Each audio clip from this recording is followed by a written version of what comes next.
Olá, nós vamos para mais uma aula do nosso curso de formação de discípulos aqui no nosso EAD, tratando das 6 relações que definem a vida do verdadeiro discípulo. Nós já falamos de relações com Deus como Pai, com Jesus como mestre, com o Espírito Santo como guia, com os outros como irmãos, e agora vamos falar da relação com as coisas, com liberdade, quinto ponto destas 6 relações que identificam o verdadeiro discípulo.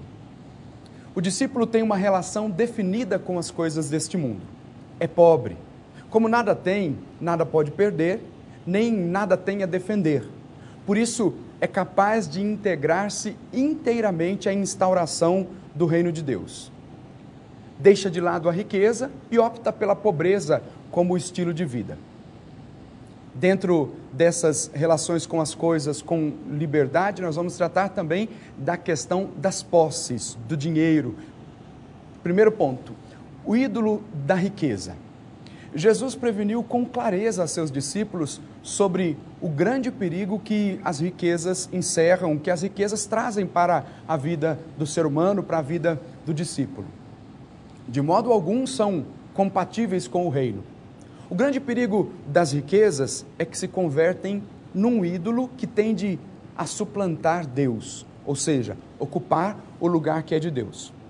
Confia-se em falsos deuses que nada asseguram na vida de ninguém.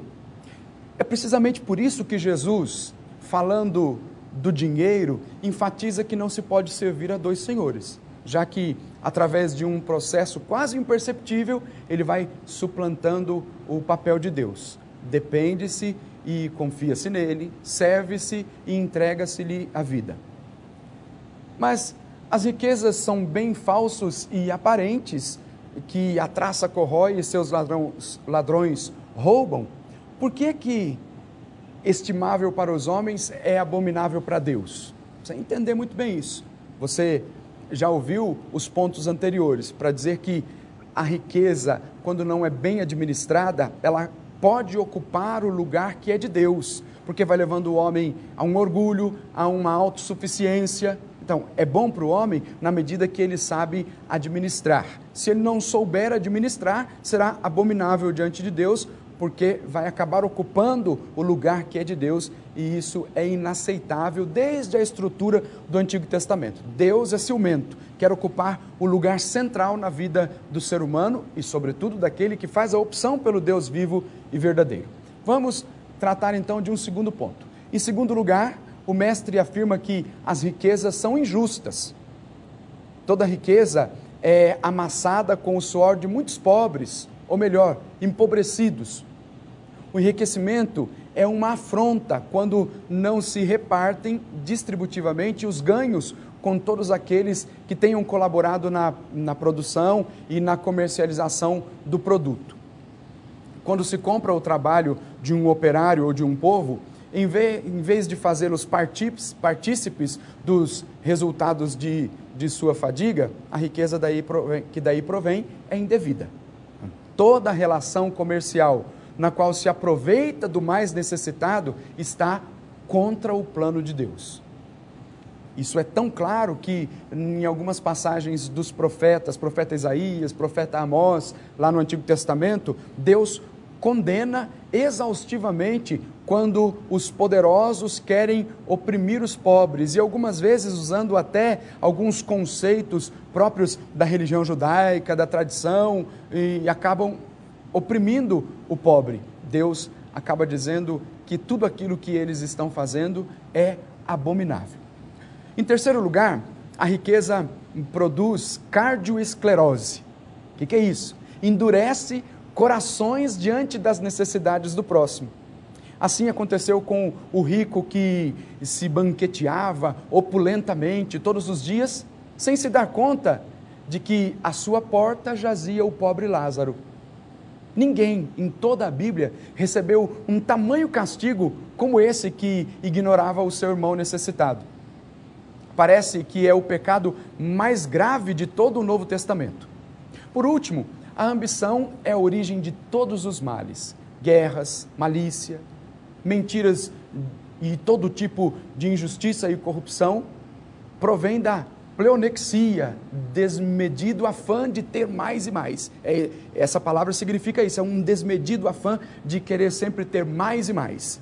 É como um tobogã que leva a todo tipo de poder e prazer, sem se importar com os meios. Neste particular, a riqueza não só tomou o lugar de Deus, como o próprio rico suplanta a Deus, sente-se todo-poderoso, infalível e centro do universo. O valor da pobreza não se fundamenta em si mesma, mas quando vem acompanhada de 3 atitudes. Não se fundamenta em si mesma, mas tem sentido quando vem acompanhada de 3 atitudes. Uma dependência total e incondicional de Deus em todos os campos: o material, o intelectual, o cultural, o espiritual. Cabe aqui esclarecer que o pobre Lázaro da parábola não se salvou porque era pobre, mas porque, como o seu nome significa, confiava em Deus. O verdadeiro pobre deposita toda a sua confiança em Deus. Uma outra relação que define agir com as coisas com a liberdade é aquilo que nós definimos como consequência do amor. Se age com as coisas com liberdade, tendo como pano de fundo o amor, ou como centro de toda a vida o amor, então ela passa a ser uma característica do verdadeiro discípulo. Como consequência, o amor. O discípulo ama seus irmãos e por esse motivo reparte com eles os seus bens. Não admite ter 2 túnicas se seu irmão sofre frio. Não é pobre por não ter, mas por compartilhar todos os seus bens com os mais necessitados. Servir as coisas com liberdade produz liberdade para servir mais e melhor no reino. Ou, aliás, é até uma característica da pobreza, porque é aquele que se desprende das coisas para poder servir melhor a Deus. Portanto, é uma característica da pobreza, que, aliás, é característica fundante na vida de nosso Senhor Jesus Cristo. O discípulo é aquele que segue as pegadas do mestre, que é Jesus. Portanto, o mestre é pobre, obediente e não está amarrado com nenhuma estrutura desse mundo. A pobreza na vida do discípulo tem essa característica: não está amarrado com nenhuma estrutura deste mundo, porque se desprendeu de todas as coisas para servir com mais liberdade e servir melhor o reino de Deus. Por isso, livre de toda atadura humana, se é capaz de buscar unicamente o reino de Deus e sua justiça. A escolha da pobreza como estilo de vida é uma decisão que todos um dia devem fazer para entrar no reino, pois a porta é demasiadamente estreita e não cabem as riquezas do mundo. Vale lembrar aquela história muito interessante: nós não levamos nada deste mundo no dia da nossa morte. O que nós levamos são as virtudes, aquilo que nós fizemos de bom, mas nós não podemos levar para o nosso funeral o ouro, o dinheiro, os dólares, as riquezas. Não, não podemos. O que define a nossa entrada no reino dos céus não são as riquezas deste mundo, são sim as virtudes que cultivamos com base no Evangelho, na doutrina da igreja, que tudo isso é riqueza que faz com que tenhamos um tesouro no céu. Jesus falou muito forte com respeito aos ricos, a tal ponto de dizer: é mais fácil um camelo passar pelo fundo de uma agulha do que um rico entrar no reino de Deus. Você confere isso lá em Mateus 19, 24. Portanto, o chamado à pobreza é universal e condição fundamental para ser discípulo de Jesus. Discípulo rico é uma contradição de termos, já que Jesus foi pobre. Sem dúvida, o chamado à pobreza deve concordar com a vocação de cada um. Não se pode, de maneira alguma, controlar as entradas econômicas para saber quem é discípulo ou não, senão que cada um responda a esse chamado de acordo com a sua função neste mundo. Um exemplo claro da pobreza encontramos em Francisco de Assis, que renunciou a tudo o que este mundo oferece para se assemelhar o mais possível ao seu Senhor Jesus Cristo. Deus desafia-nos a viver uma pobreza afetiva e efetiva, desprendendo-nos de tudo aquilo que Ele não pede, ou seja, deixar de lado todas as coisas que nos prendem neste mundo. Vale lembrar que nós precisamos de dinheiro para fazer bem a obra de nosso Senhor Jesus Cristo. É a estrutura desse mundo. Ora, para anunciar bem o Evangelho, na estrutura, neste tempo que nós vivemos, nós precisamos de bons equipamentos, de usar todas as estratégias que estão ao nosso alcance. Então a gente precisa do dinheiro, mas a gente não vai viver em função do dinheiro. Ele será um meio para que vivamos bem o nosso discipulado e anunciemos Jesus. Uma outra característica para viver bem a nossa vida de discípulo, no que se trata a pobreza ou de relacionar-se com as coisas com liberdade, é a administração dos bens. A pobreza não é principalmente não ter, mas sim administrar todos os bens, não só os materiais, mas administrar todos os bens com critérios evangélicos. Nada nos pertence exclusivamente. Somos simples administradores dos talentos que nos foram confiados. Sobre toda a propriedade pende uma hipoteca social, ou seja, à medida que estes bens não nos pertencem e que nós recebemos esses bens só para administrá-los, há sempre uma dívida para com o pobre, porque a administração desses bens, sobretudo por parte dos discípulos de nosso Senhor, deve ser uma administração que leve em consideração que existe sempre alguém que está necessitado e que por conta disso precisa que haja justiça, que haja partilha, e esses critérios devem passar principalmente pela vida daqueles que são discípulos de nosso Senhor Jesus Cristo. Essa é a característica da pobreza evangélica. Jesus afirma que os bens não nos pertencem, são alheios, por isso somos administradores. A prova de que somos simples administradores é que nada trouxemos para este mundo e que tampouco nada dele levaremos. Portanto, o abismo que separa ricos e pobres não entra no plano de Deus.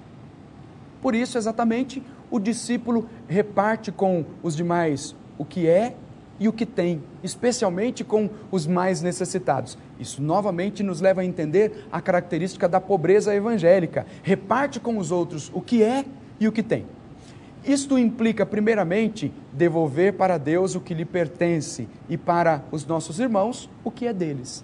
Não se trata, pois, de uma obra de caridade, mas de justiça, incluindo os bens espirituais e carismas que pertencem à comunidade. Isso é belo, porque os dons que foram dados aos discípulos não pertencem aos discípulos, são dons dados como ferramentas, carismas dados como ferramentas para o enriquecimento da vida da comunidade. Todo carisma, todo dom está a serviço da comunidade, portanto, pertence à comunidade, não é propriedade do discípulo, ainda que ele tenha sido dotado deste ou daquele carisma, mas o carisma pertence à comunidade porque é para a edificação da comunidade. São Paulo definiu precisamente este ponto quando adverte: temos dons diferentes conforme a graça que nos foi conferida. Aquele que tem o dom da profecia, exerça-o conforme a fé. Aquele que é chamado ao ministério, se tem o dom de ensinar, que o ensine. O dom de exortar, que exorte. Aquele que distribui as esmolas, faça-o com simplicidade. Aquele que preside, presida com zelo. Aquele que exerce a misericórdia, que o faça com afabilidade. São instruções de São Paulo para o enriquecimento da vida da comunidade. Administrar bem os dons, administrar bem tudo aquilo que nos foi confiado e que é traduzido por essa palavra mesmo, bens, que se define não só como o que é material, mas como o espiritual. Tudo isso tem sentido na vida do discípulo na medida em que estes bens estão a serviço do outro. Nenhum discípulo é chamado à vida de seguimento de nosso Senhor para acumular riquezas. Não combina com a estrutura de vida de um verdadeiro discípulo de nosso Senhor. Nosso Senhor, que é pobre, e obediente, características fundamentais do mestre que devem estar na vida do discípulo. Pois é, estamos terminando esse quinto tópico aí das 6 relações dos verdadeiros discípulos com o mestre, e nós vamos partir para a nossa próxima aula. Eu espero você. Nós vamos continuar falando da última relação que identifica o verdadeiro discípulo de nosso Senhor Jesus Cristo. Até a nossa próxima aula.